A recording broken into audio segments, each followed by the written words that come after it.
ഗസയിൽ തടവിലാക്കപ്പെട്ട അവസാന ഇസ്രയേലി ബന്ദിയുടെ മൃതദേഹവും വരും ദിവസങ്ങളിൽ കൈമാറാനൊരുങ്ങുകയാണ് ഹമാസ്. വെടിനിർത്തലിന്റെ രണ്ടാം ഘട്ടത്തിലേക്ക് കടക്കുന്നതിന് മുന്നോടിയായി ആയുധങ്ങൾ ഉപേക്ഷിക്കാനുള്ള ചർച്ചകൾക്ക് തയ്യാറാണെന്നും ഗസയിലെ സായുധ സംഘം അറിയിച്ചിട്ടുണ്ട്. പക്ഷേ രണ്ടാം ഘട്ടം നടപ്പിലാക്കുന്ന കാര്യം വെല്ലുവിളി നിറഞ്ഞതായിരിക്കുമെന്നാണ് ഇസ്രായേൽ പ്രധാനമന്ത്രി നെതന്യാഹു കഴിഞ്ഞ ദിവസം പ്രതികരിച്ചത്. ആദ്യഘട്ടത്തിനിടെ തന്നെ കടുത്ത ആക്രമണങ്ങളാണ് ഗസയിൽ ഇസ്രായേൽ നടത്തിയത്. ഏകദേശം 360 ഫലസ്തീനികൾ കൊല്ലപ്പെടുകയും ചെയ്തു. സഹായ വിതരണം പോലും കൃത്യമായി നടത്താൻ ഇസ്രായേൽ അനുവദിച്ചിരുന്നില്ല. ഇങ്ങനെയിരിക്കെ വെടിനിർത്തലിന്റെ രണ്ടാം ഘട്ടത്തിലേക്ക് കാര്യങ്ങൾ നീങ്ങാനുള്ള സാധ്യത എത്രമാത്രമാണ്? വിശദമായി പരിശോധിക്കാം. സ്വാഗതം ഇൻഡെപ്തിലേക്ക്.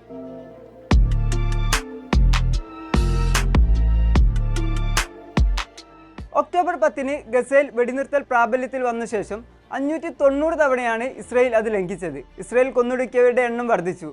അത് 70,000 കടന്നു. അമേരിക്കൻ പ്രസിഡന്റ് ഡൊണാൾഡ് ട്രംപിന്റെ 20 ദിന സമാധാന പദ്ധതിയുടെ അടിസ്ഥാനത്തിൽ ആദ്യഘട്ടത്തിൽ ഗസയിൽ നടത്തിക്കൊണ്ടിരിക്കുന്ന ആക്രമണങ്ങൾ അവസാനിപ്പിച്ച് ഭാഗികമായി സൈന്യത്തെ പിൻവലിക്കാനും സഹായം അനുവദിക്കാനും 100 കണക്കിന് ഫലസ്തീൻ തടവുകാരെ കൈമാറാനും ധാരണയായിരുന്നു. എന്നാൽ ഇസ്രായേൽ അതിൽ മിക്കതും ലംഘിച്ചു. വെടിനിർത്തൽ ഒരു മാസം പിന്നിടുന്ന ഘട്ടത്തിൽ യുദ്ധം അവസാനിച്ചിട്ടില്ലെന്ന പ്രഖ്യാപനവും നെതന്യാഹു നടത്തി. വെടിനിർത്തൽ പ്രഖ്യാപിക്കപ്പെട്ടെങ്കിലും ഗസൻ ജനതയെ സംബന്ധിച്ചിടത്തോളം അവർക്കിപ്പോഴും സമാധാനം എന്നത് ശാശ്വതമല്ല. ഏതു സമയം വേണമെങ്കിലും ഇസ്രായേലി സൈന്യത്തിന്റെ വെടിയുണ്ടകൾ തങ്ങളെ തേടിയെത്തിയേക്കാമെന്ന ആശങ്ക അവരെ വിട്ടുപോയിട്ടില്ല. ആകെ വന്ന മാറ്റം മരണസംഖ്യ വർദ്ധിച്ചു എന്നത് മാത്രമാണ്. US മുന്നോട്ട് വെച്ച UN സുരക്ഷാ കൗൺസിലിന്റെ പിന്തുണയുള്ള സമാധാന പദ്ധതിയുടെ രണ്ടാം ഘട്ടം ഗസയുടെ യുദ്ധാനന്തര ഭരണവുമായി ബന്ധപ്പെട്ടതാണ്.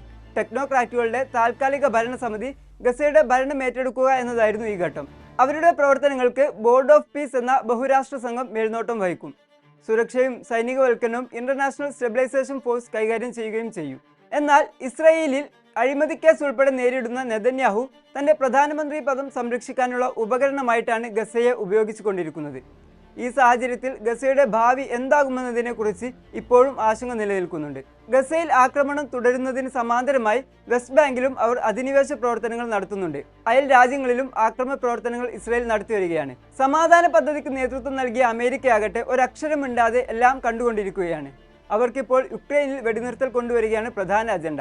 ഇക്കഴിഞ്ഞ ഞായറാഴ്ചയാണ് ഇസ്രായേൽ സൈന്യം ഭാഗികമായി പിന്മാറിയ മഞ്ഞ രേഖയെ പുതിയ അതിർത്തിയായി ഇസ്രായേൽ സൈനിക മേധാവി പ്രഖ്യാപിച്ചത്. അതായത് ഗസയുടെ ഏകദേശം പകുതിയിലധികം പ്രദേശങ്ങളും ഇസ്രായേൽ തങ്ങളുടെ നിയന്ത്രണത്തിൽ തുടരുമെന്ന അർത്ഥം. തങ്ങൾ ആ രേഖയിൽ തന്നെ തുടരുമെന്നും അതായിരിക്കും പ്രതിരോധ രേഖയുമെന്നുമാണ് IDF മേധാവി ഇയാൽ സമീർ പ്രഖ്യാപിച്ചിരിക്കുന്നത്. അതിനു പിന്നാലെ തന്നെയാണ് നെതന്യാഹുവിന്റെ പ്രതികരണവും ഉണ്ടാകുന്നത്. ഈ വംശഹത്യയിലുടനീളം നെതന്യാഹു തന്റെ ആഭ്യന്തര രാഷ്ട്രീയത്തിലെ പിടിച്ചുനിൽപ്പുകൾക്ക് വേണ്ടിയായിരുന്നു ഓരോ തീരുമാനങ്ങളും കൈക്കൊണ്ടിരുന്നത്. അതിപ്പോഴും പ്രക്ഷുബ്ധമാണെന്നിരിക്കെ ഫലസ്തീൻ രാഷ്ട്രമെന്ന ലക്ഷ്യം ഒരുപാട് അകലെയാണ്.